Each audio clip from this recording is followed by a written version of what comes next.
Hi friends, இந்த வீடியோவில் நம்ம ஆங்கில சொல்லுக்கு நிகரான தமிழ் சொல் பற்றி தான் பார்த்துட்ருக்கோம். இதோட தொடர்ச்சி வந்து நம்ம இதுக்கு முன்னாடி நம்மளோட டெலகிராம் சேனலில் அப்லோட் பண்ணியிருக்கோம், நம்மளோட யூடியூப் சேனலையும் போட்டிருக்கோம். ஸோ இப்போ மேனர்கே வரைக்கும் பார்த்துருக்கோம். இப்போ டயஸ்டீமாலேருந்து பார்க்க போகிறோம். ஓகேங்களா, வாங்க பார்க்கலாம். டயஸ்டீமா அப்படின்றது நம்மளுக்கு எதை குறிக்கும் அப்படின்னா பல் இடைவெளியை குறிக்கும். பாலிப்ளாய்டி அப்படின்றது பன்மயமை குறிக்கும். சாஃப்டி மெசர்ஸ் பாதுகாப்பு நடவடிக்கைகள். நெக்ஸ்ட்டு ரிசால்விங் பவர் அப்படின்றது பிரிக்கின்ற திறன், அதான் பிரித்திறன்னு சொல்லுவோம். ரெனிவபிள் எனர்ஜி அப்படின்றது புதுப்பிக்கத்தக்க வளம். ஃபாசில்ஸ் அப்படின்றது புதை உயிர் படிமம். அடுத்து ஜியோட்ரோபிசம் அப்படின்றது புவி ஈர்ப்பு சார்பு.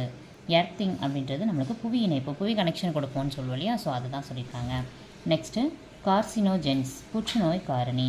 ஆன்காலஜி அப்படின்றது புற்றுநோயியல். இதை வந்து நோட் பண்ணி வச்சுக்கோங்க. எதை பற்றி எது படிக்கிறதோட பேர் என்னன்றதில் நோட் பண்ணி வச்சுக்கணும். ஓகேங்களா, ஸோ நெக்ஸ்ட் மோல்ஸ் அப்படின்றது பூசணங்கள். நான் கன்வென்ஷனல் எனர்ஜி ரிசோர்ஸ் மரபு சாரா ஆற்றல் வளங்கள்.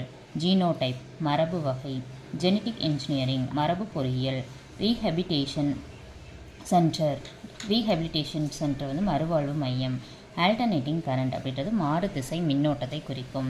நெக்ஸ்ட்டு ஹெட்ரோடென்ட் அப்படின்றது மாறுபட்ட பல் அமைப்பை குறிக்கும். ஓகேங்களா, ஸோ பல் அமைப்புன்றது நம்ம பல் இடைவெளியே மேலே வந்து டயஸ்டிமான்னு பார்த்தோம், அதையும் நோட் பண்ணி வச்சுக்கோங்க. ஓகேங்களா, அடுத்து ரெசிஸ்டிவிட்டி அப்படின்னா மின்தடை எண். எலக்ட்ரிக் பொட்டன்ஷியல் அப்படின்றது நமக்கு மின் அழுத்தத்தை குறிக்கும். அல்ட்ராசோனிக் சவுண்டு மெய்யொலி. மெடுலா அப்ளன்கெட்டா இது நோட் பண்ணி வச்சுக்கோங்க. இது கொஞ்சம் ப்ரொனன்சியேஷன் இருக்கல நோட் பண்ணிக்கோங்க.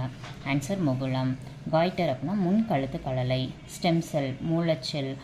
செரிப்ரோ ஸ்பைனல் ஃப்ளூயிட் மூளை தண்டு வட திரவம். சாஃப்ட் சோப் மென் சோப்பு. ஹார்ட் சோப் வன் சோப்பு. ஸ்டெல்லார் எனர்ஜின்றது விண்வெளி ஆற்றல். இது கொஞ்சம் வித்தியாசமாக இருக்குது.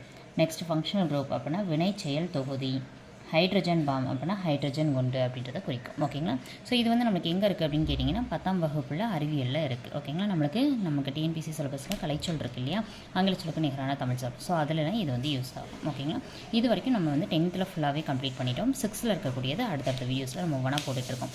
அடுத்தடுத்த வீடியோஸில் நம்ம இருக்கிற என்னென்ன கலைச்சொல் எங்கெங்கே இருக்கோ அதை ஃபுல்லாகவே நம்ம வீடியோஸில் கவர் பண்ண போகிறோம். நம்ம டெலகிராம் சேனலில் இந்த ஃபோட்டோ இருக்கும், ஜாயின் பண்ணிவிட்டு அதை டவுன்லோட் பண்ணிட்டு நோட்ஸ் எடுத்து வச்சுக்கோங்க. இந்த வீடியோ பிடிச்சிருந்தா நம்ம டெலகிராம் சேனல் ஜாயின் பண்ணிட்டு நம்ம சேனல் சப்ஸ்கிரைப் பண்ணிட்டு பக்கத்தில் இருக்க பெல் ஐகானை கிளிக் பண்ணி வச்சுக்கோங்க.